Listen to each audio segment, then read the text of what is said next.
Okay.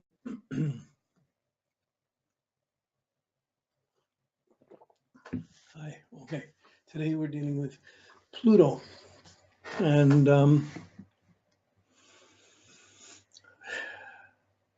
it's the used to say the outermost of planets, but there's newer outer planets now. But Pluto, it's the cold outer planet. It's the planet that's Saturn's our normal, practical, cautious structure in life. You know, just the discipline, the basic things. I think within Saturn, kind of normal. Maybe you could say boring and conservative, but basic, structural. Uranus is the excitement to get anything and do anything differently, do something different, less excited. That's just bored. I gotta get out of here. I gotta do something different. And there's the excitement, and there's the cost of the excitement, the letting go, the anxiety, the breaking of the structure, or the changing of it. Neptune is the romance and adventure. Well, never mind excitement. Let's have romance and adventure. That's even better than the structure. So Neptune with its great dreams and schemes and sorrows and confusions and good intentions and great expectations. And of course, the guilts and sorrows and letdowns comes in. Pluto is one step further. It's past the excitement. It's past the dream. It's almost like the news or the reality. It's the reality check. It's the auditor general of the solar system. It sits there at the outermost point saying, that's not real, that's not real. So it kind of, just as Saturn has to control Jupiter, has to set the standard for Jupiter so Jupiter has a good understanding and can guide Mars, Pluto sets the standard of what's real, what's not, and what's fantasy, what's excitement. Pluto's like the reality check, the auditor. So it's energy when we're looking at aspects. It's basically a harsh factor. It challenges things. Pluto's touching things. It's going to challenge things. It's going to make it harsher. So with the harshness or the confrontational side of Neptune, which is like the auditor or the reality check, comes the other side of it, which is fear. So we're afraid, so we have to really control things. We have to control things. I'm afraid of letting go of control. These are two aspects of Pluto. And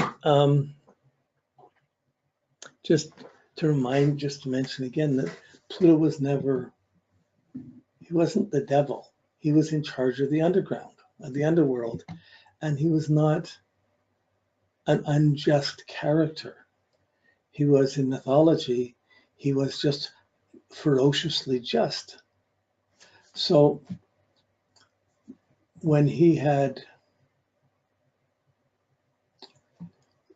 grabbed Persephone and taken her down into the underworld with him, the story behind that was that for 7 years, Saturn had promised Pluto he could marry one of her daughters, and every year he delayed,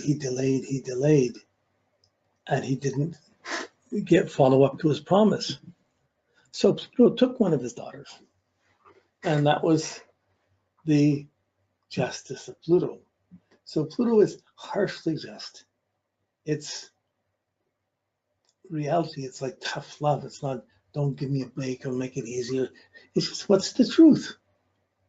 And deal with it. So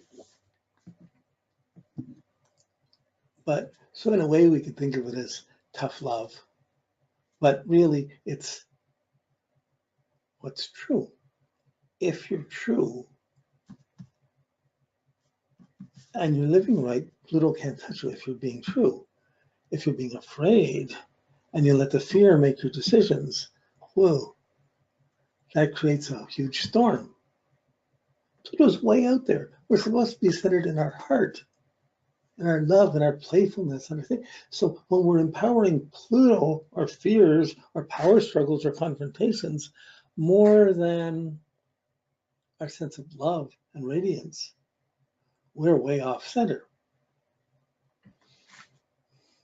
Same with all these other planets. We want to empower them so they're as important as anything else, but they're out there, they're more distant, they're not as important as your heart and your feelings. In fact, they're challenges to them.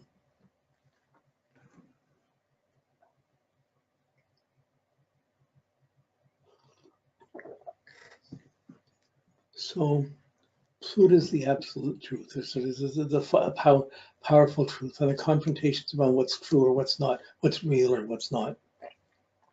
If you tell someone you love them when you really just like them, there's going to be trouble. If you tell someone you like them when you really love them, that's trouble in another way.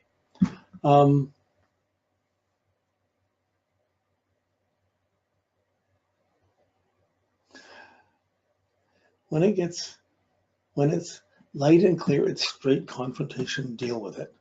When it's dark, it's fear and all the things, all the crystallizations we set up around fear and the blocks we set up on fear. And the more we put fear out into the world, what's going to come back out of that harvest? Sooner or later, the day will come when you have to deal with it.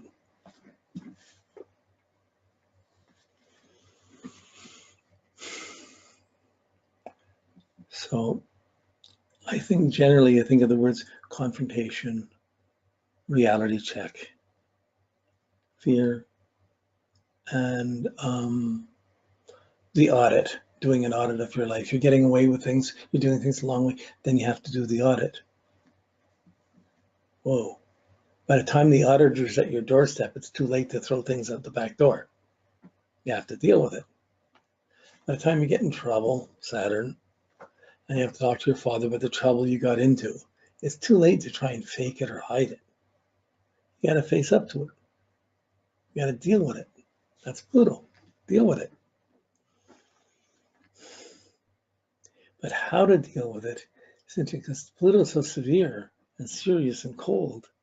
It puts a harsh energy onto the planets.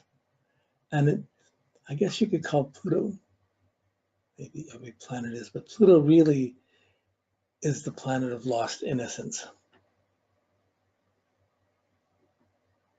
of challenges that take away innocence or naivety. It's just things happen. So lost innocence is another good word for Pluto. It's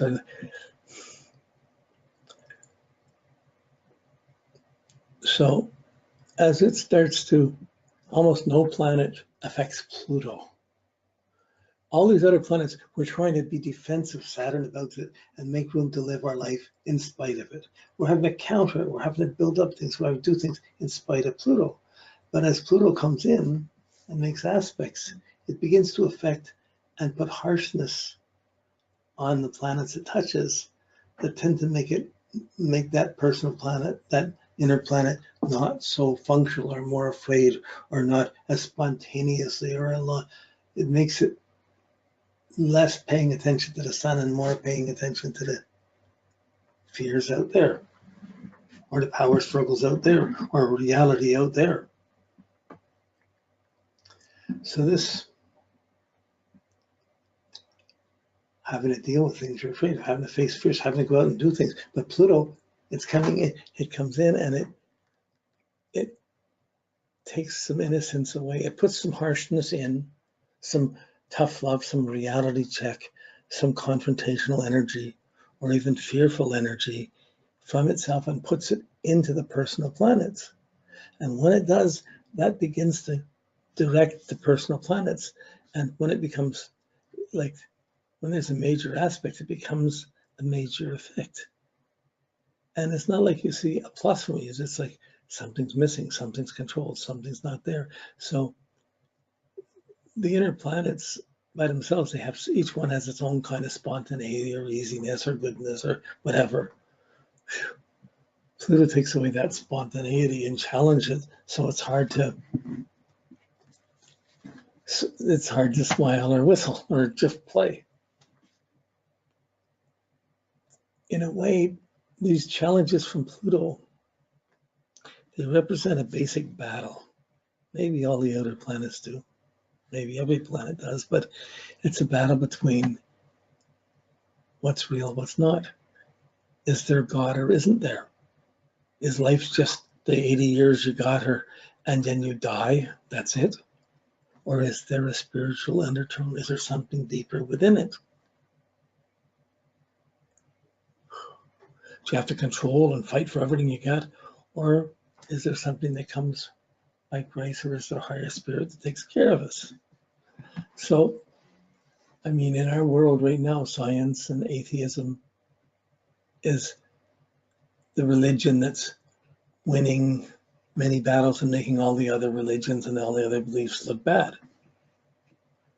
But it has, science and atheism has its own blocks and problems too. There wouldn't be the pollution in the world today if scientists were responsible for the results of their equations, the pollution and the other things to make the inventions. So anyone with a car, a phone, a computer, is just as responsible for pollution in the world as anyone else.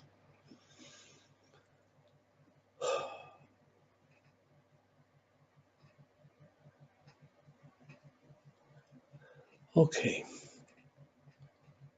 When it comes to, because these are generational factors, when it comes to outer planets, you know, Uranus is electric and shocking. Neptune is like oil power or mystical or evasive.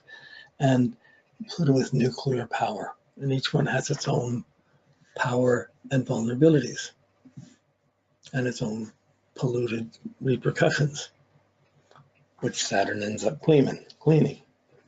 Okay. Can't know these other planets, can't see them. They're invisible. You know, so they're invisible presences in your life. So they're not the normal things you see. There's Neptune, something's not, it seems with Pluto, there's just something missing, or seems like there's something missing. Someone is holding back or is threatened and not putting out in the same way, or is putting out too severely. So in the nature of Pluto, it can come in and confront us.